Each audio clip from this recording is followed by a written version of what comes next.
SnakesfortheMemories here. I'm Holly. No, I'm Jeremy. And today we want to go over, how to breed ball pythons. We just starting out, so to freshen our mind of like, hey, this, and this, making sure we don't do this, and this. So I guess where you want to start off is size. So males, you're looking around 700 grams for them to be up to size to breed.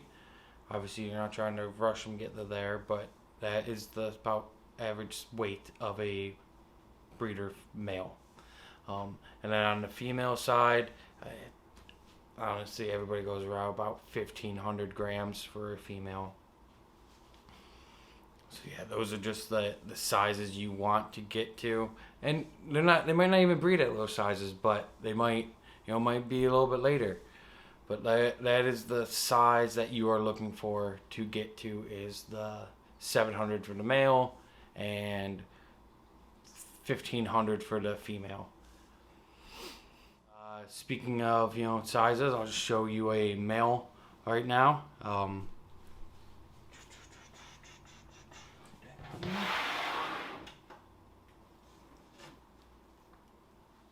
And you just saw this guy in our last video, so dropping the cocoa. So this is one of our breeder males. It's his first year breeding, right here. So this is roughly the size. He was obviously a little bit smaller because it's been a couple months of him breeding now. But yeah, this is a breeder male size. Just to show you comparison, like this. Hold that. This is Pennywise, by the way. That's his name. Let me grab a female. Pennywise, because he's a clown. Fire clown. He just loves to explore me. Whew. Here comes big girl. So then, breeder female. She is obviously not just up to size. We bought her a few months ago. She is a normal 100% het DG that we're actually breeding him to make some het clown, het DG, combos. So, yeah, and this is, I want to say she's at about 2,500 grams. He's very interested in her right now. He wants to go back. But she is, I want to say, at 29 or 30 millimeters on her follicles. So she's actually going to be just resting. And yeah, I just wanted to get her out here, show her to you. So yeah, this is a large female. Let me grab one more size.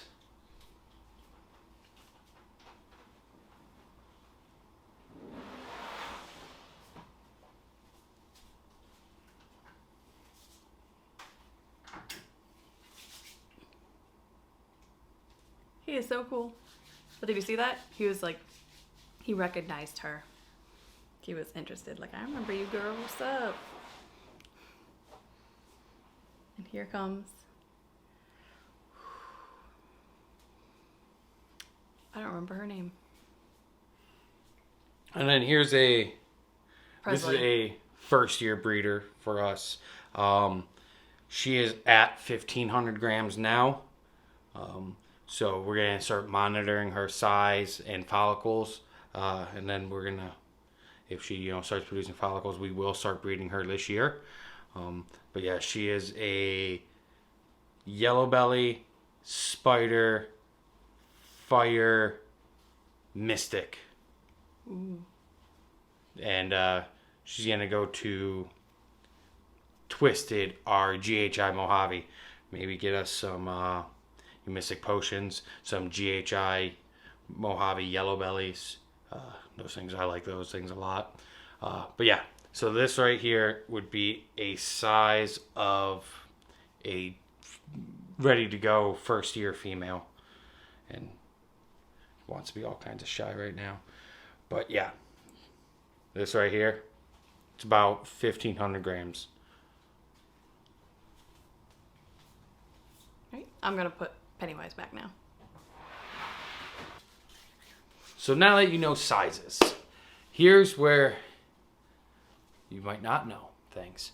So when you start off breeding, buy your females first. Pointless to buy a male. Don't buy a male. Wait 16 months and then buy a male. Maybe 12 months and then buy a male. But first off, buy your females.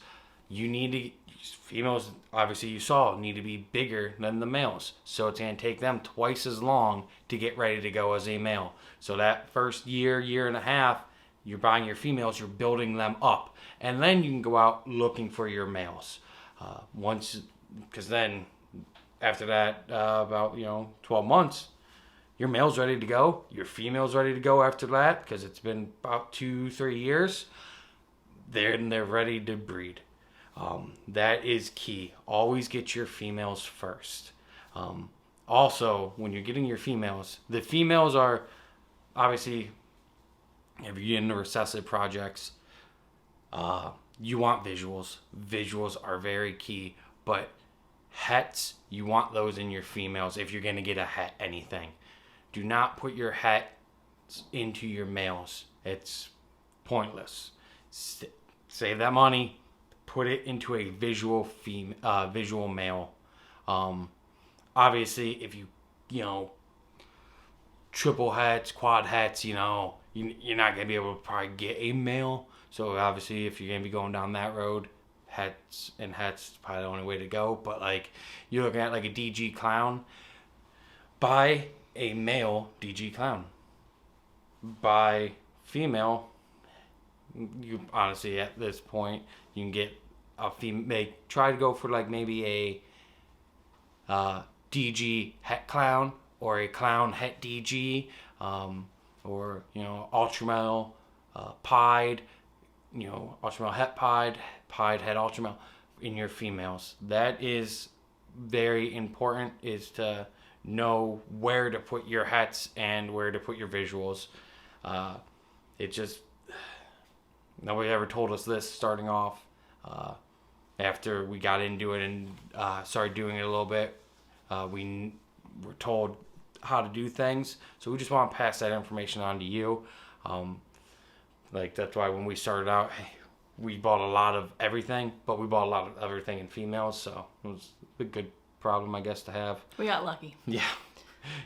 But yeah, so when it comes to genes, you want your hets, if you're going to get hets, into the females, and you want to buy females first for the first year to 16 months to grow those females up in size, and then take your big cash and go buy a banger male. By banger male, I mean, say depends on what projects you're in too, So I'm just throwing out ideas here. Just say you're going to get a OD, yellow belly, spot nose, DG, clown, male. You know what I mean? You're going to get all that into your male. Yeah, your female is just a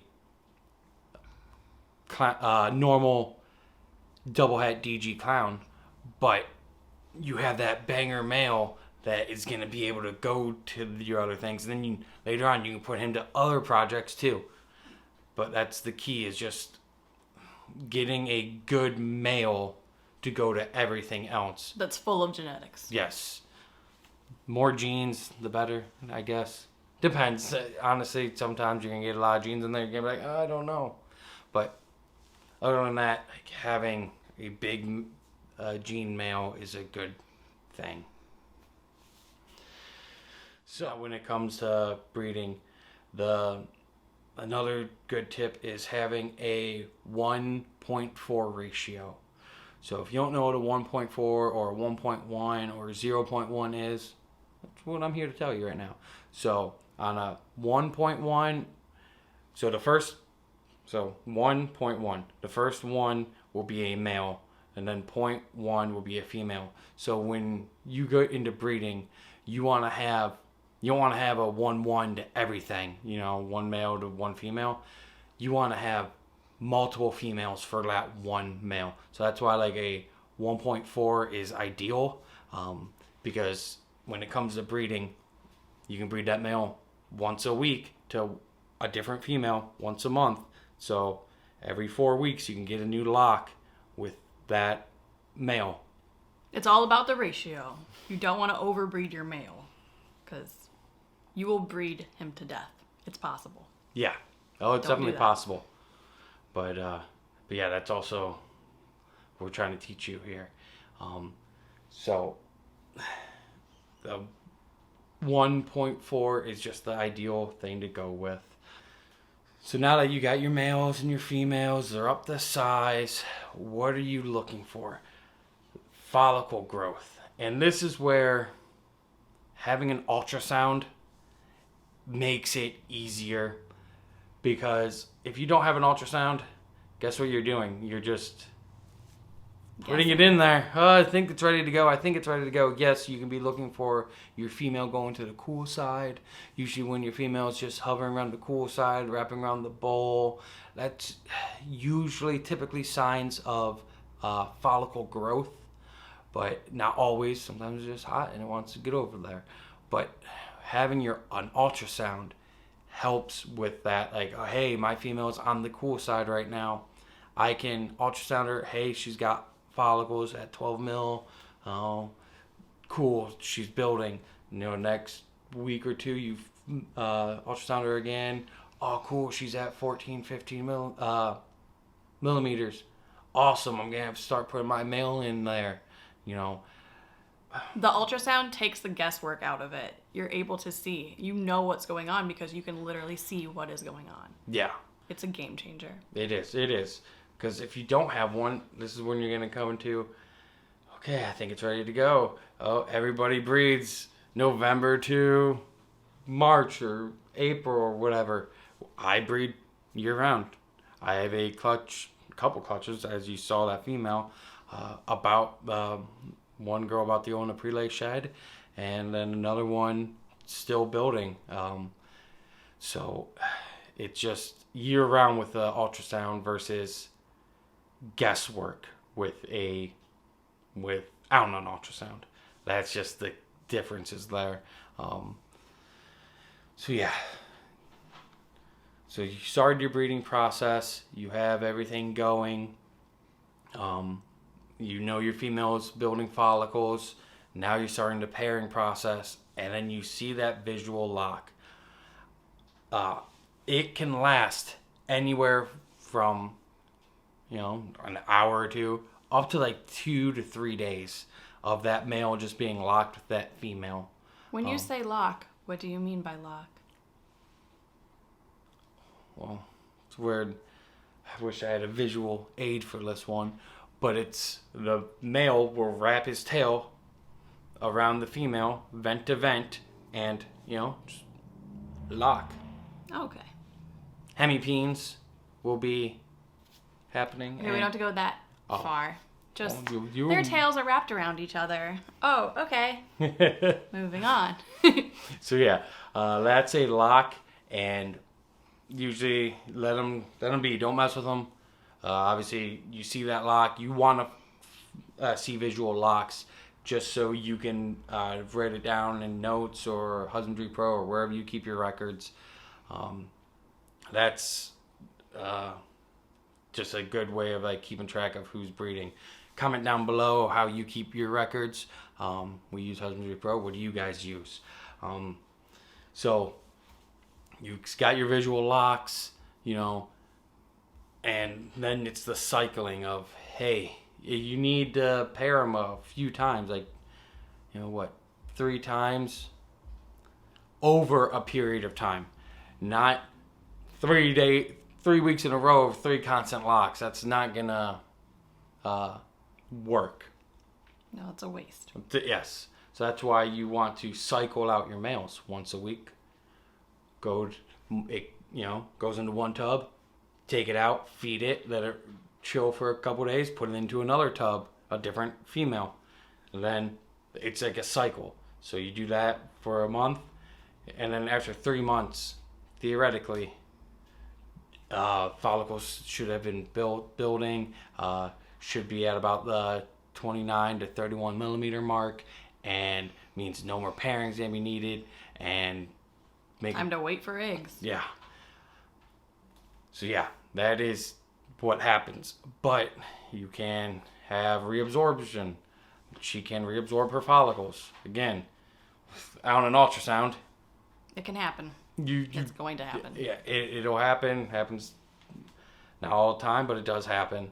Without an ultrasound, you won't be able to tell that your female has reabsorbed. You'll just see it slowly over time. Yeah. That it's happened, and then you've missed your chance. And then you also wasted a male that whole time. Yep.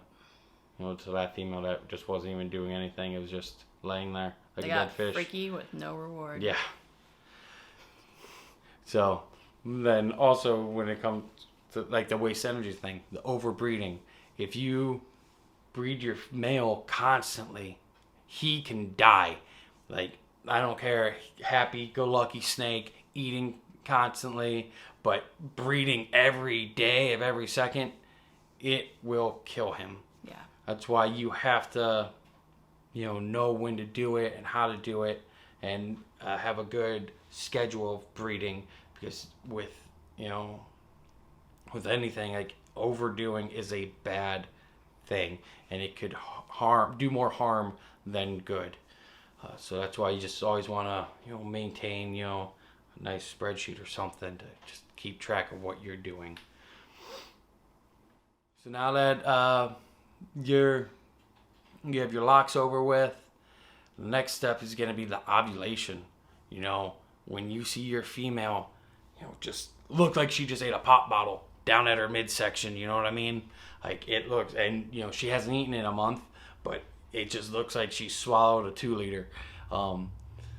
That is a sign of ovulation, and that is a good sign, because then after that, you should have a pre-lay shed, and 30 days later... And you'll see her, as you get closer to the time for eggs, you'll see her starting to push the eggs down her body, and it's going to look so weird, because ours, we only had the one clutch so far, but she, bent her body. Yeah, she got all, it looked contorted painful. and twisted. Yeah, she was bending it to push them down.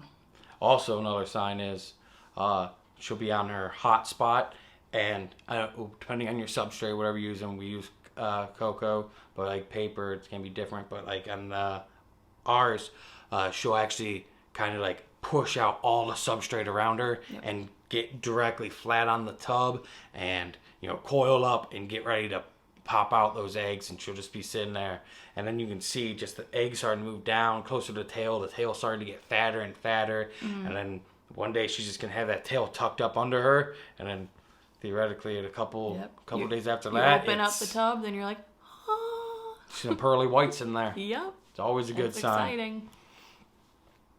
So yeah, that's just a couple tips of breeding. Also, I didn't touch on this, but temp changes. I don't change my temperatures. I keep everything a good 90 degrees on the hot spot. I don't adjust temperatures. I don't cool down for anything. But also, too hot of temperatures will kill the sperm in the female.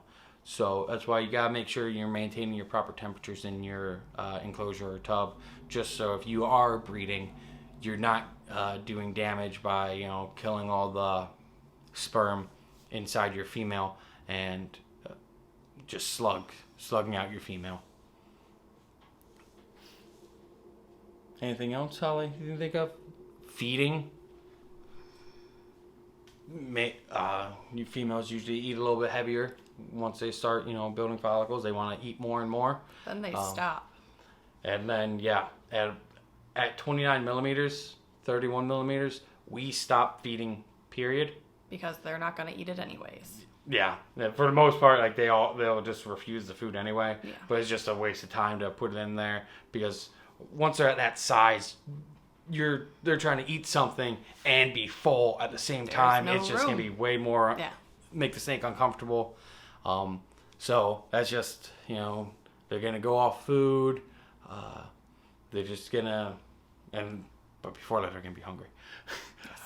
But yeah, that's just a few breeding tips that I have for you. If you want more of this stuff, or if you want me to go in depth more, please comment down below. Let me know what you want to hear. I'm here to, share our journey with you, and we want to help you out as we grow and learn too. So if you have any questions, ask us. If we don't know it, we'll go out and we'll try to find the answer for you guys too. Help us help you. Yeah. So comment down below, like, share, subscribe, hit the notification bell. Ding, ding, ding. And keep them comments coming in. Let us know what you guys want to see. We'll catch you on the next one, guys. Bye. Bye.